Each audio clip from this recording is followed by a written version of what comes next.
It's the morning of day 2 on our battle-born South ride with 3 days of riding and adventure ahead of us. With a good night's rest and a campfire breakfast under our belt, we have 19 miles between camp and gas stop number 3 in Lund, which is just up and over the mountain.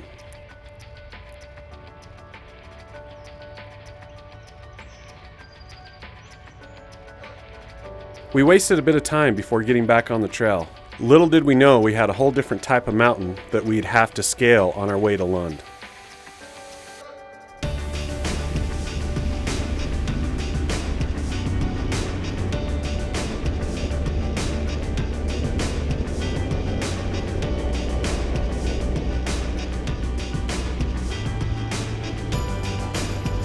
This trip was planned for the first part of April, and with the high mountain passes, we knew it would be possible to hit snow. We just didn't think it would be today. Instead of backtracking and taking the long way around, we decided to brave the cold and take our chances through the 2-foot deep drifts.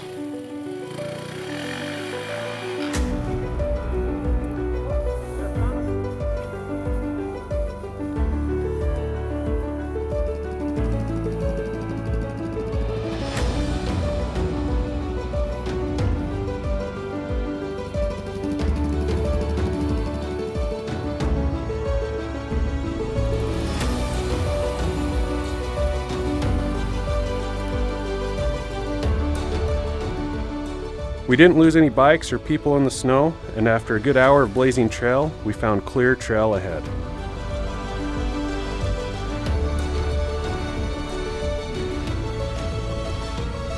Not too far down the canyon, we found a small abandoned cabin with some cool old antique pieces that we think is definitely worth stopping to check out.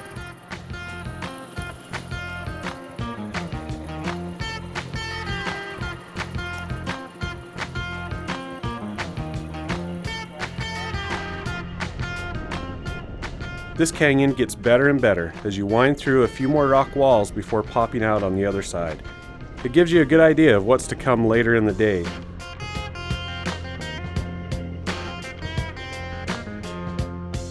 From there, it's back on the pavement and down to Whipple's Country Store for a refill on petrol.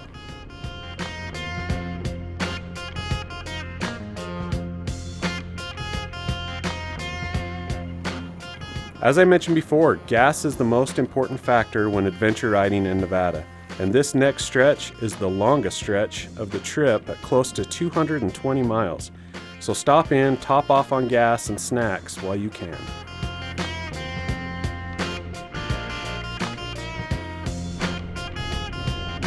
From Lund, we head west into the open. Nevada has plenty of cool sights to see, and adventure riding is, in our mind, the best way to see those. One of our favorite things to see are the wild horses, which are pretty common in the Nevada desert.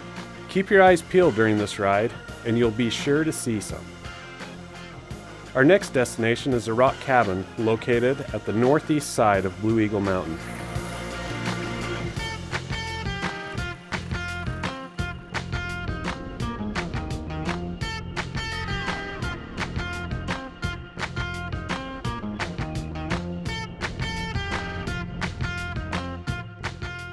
This place is definitely worth stopping to check out. It's a great place for a break and to chat about the riding and explore a little too. There used to be some animals and people here, but apparently the lizards and red ants have taken over.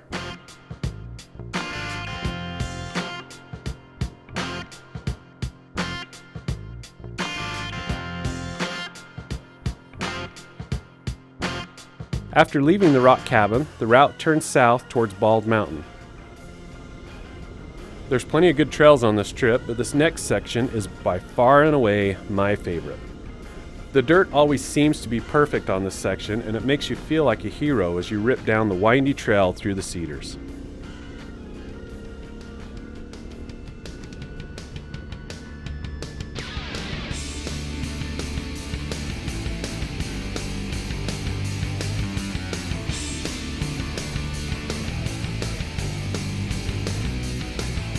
We managed to find a few more patches of snow and some wet areas on the trail. As we make our way around the mountain, the trail gets tighter and tighter until you start to question whether or not you're even still on the trail. This is where handguards, balance, and throttle control come in handy. It's a dang good time.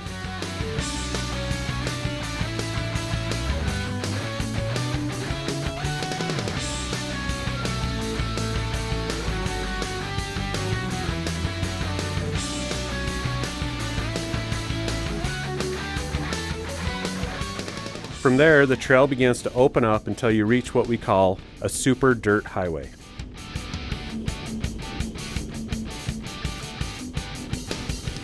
You can stretch your legs on the bike while looking for, of all things, an antelope chasing a cow and a cow chasing a herd of horses. For some reason, we were lucky enough to see this.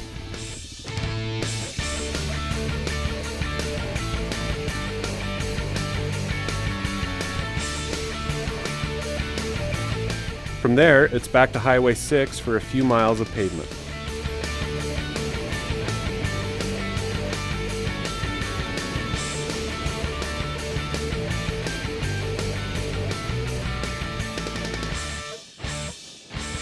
Another unexpected and a unique thing to stop and check out are the lunar craters. We hop off the highway and follow the Lunar Crater Scenic Byway down to see the gigantic crater.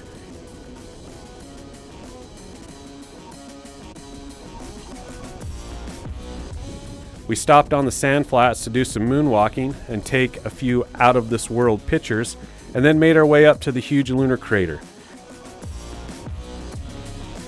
The crater is massive and definitely worth the small detour. It's 430 vertical feet down to the bottom and a great place to stop and take some pictures. From there, it's a quick jet back to the highway for another 2.5 miles of pavement before we hop off onto the dirt again. This time is for Project Faultless.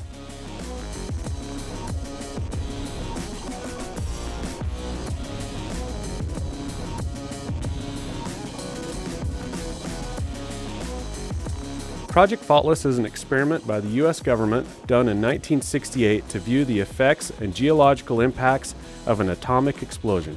They drilled a massive hole 7.5 feet in diameter and 3,200 feet down to place the bomb. This huge steel pipe was level with the ground before and now stands 9 feet above the ground. The huge explosion was almost equivalent to 1 megaton and is said to be 67 times the energy of the bomb that was dropped on Hiroshima. The results of the explosion were overwhelming. It completely collapsed the ground in a several-mile radius, which you can still see the effects of, despite efforts to clean it up. Pretty cool to see in person, just be careful not to take any dirt samples home.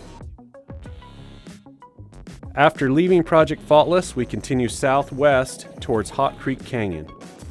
Day 2 is non-stop with stuff to see, and this next canyon is no exception.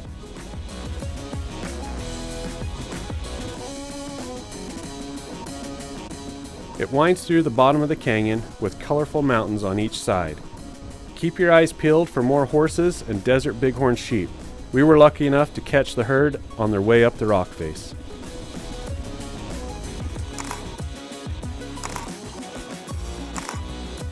This canyon is filled with different rock formations and things to see as you work your way over towards Manhattan.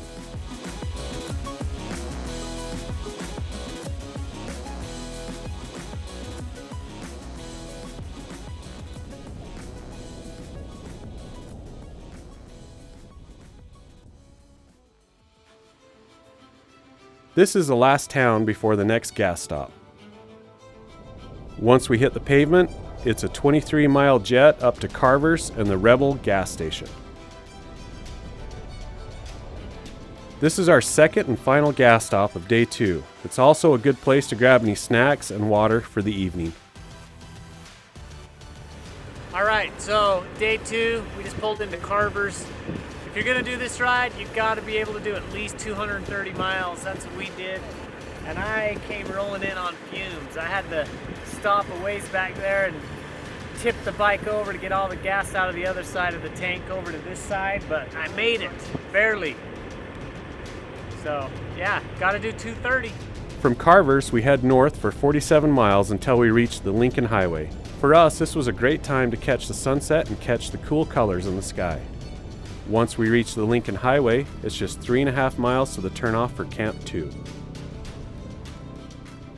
we decided to head up the trail a little bit farther to find the perfect camping spot. And this marks the end of day 2 of our Battleborn South adventure ride. Make sure to check out day 3 of the Battleborn South ride for more good times. Subscribe to our YouTube channel so you don't miss out on the adventure.